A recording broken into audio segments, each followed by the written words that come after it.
Hello, Manistee County teachers. Great to be with you again. I hope your year is going well. Hard to believe it's already February, but I wanted to share with you one more last session together to really drive home what I think is one of the most important pieces of this whole pie, and that's a concept called grit. You know, being raised in poverty and being in these situations can be very, very difficult for kids. It's really easy to want to give up along the way. I can remember in high school multiple times thinking, is this worth it? Going back and forth, dealing with the struggles, the buses, and finding ways to get to school. I remember thinking, that every time it seemed like that happened, there was somebody there who, what I didn't know at the time but know now, was really re energizing that sense of grit in me. I love the definition of grit that comes from this book, Grit to Great. It says grit is the result of a hard fought struggle, a willingness to take risks, a strong sense of determination, working relentlessly toward a goal, taking challenges in stride, and having the passion and perseverance to accomplish difficult things, even if you are wallowing in the most difficult circumstances. My favorite part, however, is when it says, perhaps what we love most about grit is that you don't have to be born with it, it can be learned.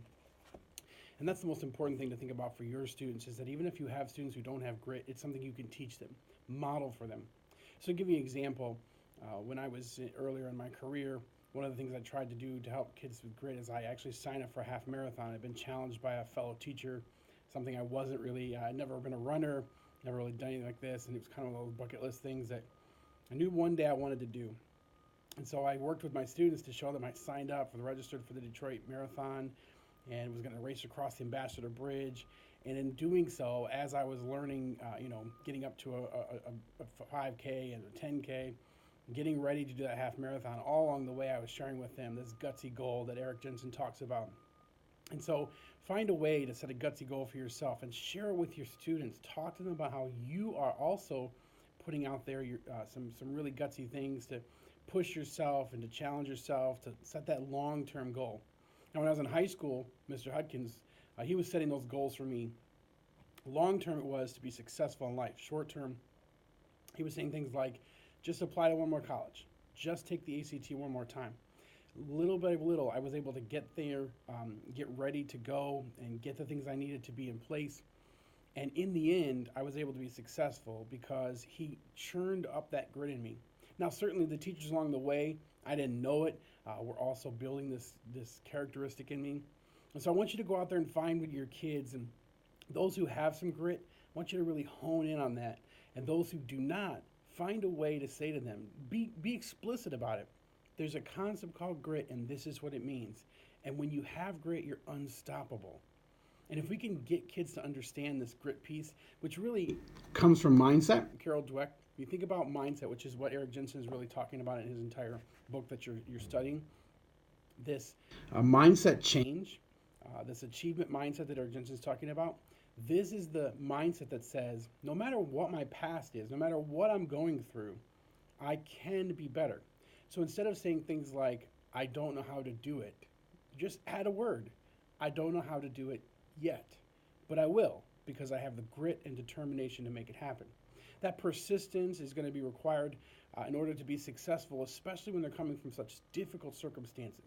For me, being in the situation I was in, if it hadn't been for those people to say, yet, I might have just given up along the way.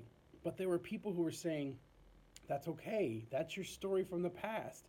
We're writing your story of the future. We're not talking about where you've been. We're talking about where you're going. And when we focus on those things, when we give kids those tools, we give them an opportunity that nobody else on the planet can give them.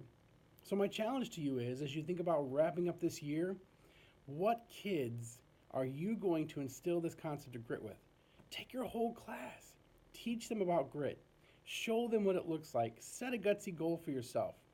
I heard someone recently describe grit as passion and perseverance for a very long goal.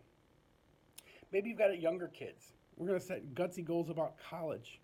Maybe you've got older kids, and we're going to set gutsy goals about careers and what they want their life to look like. Remember when I talked to you all at the beginning of the year, I saw these teachers with wonderful houses and great vacations.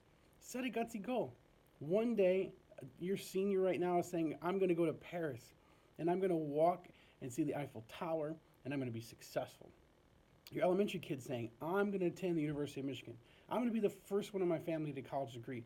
I'm going to be the first one in my family to be a doctor. I'm going to be the first one in my family to be successful at X, Y, or Z. Take this opportunity to be that for some kid.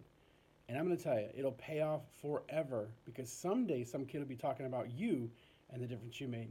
It's been my pleasure to be with you this year. I hope you've been garnering so much from this opportunity, and I look forward to working with all of you in the future. Have a great day and a great rest of the year.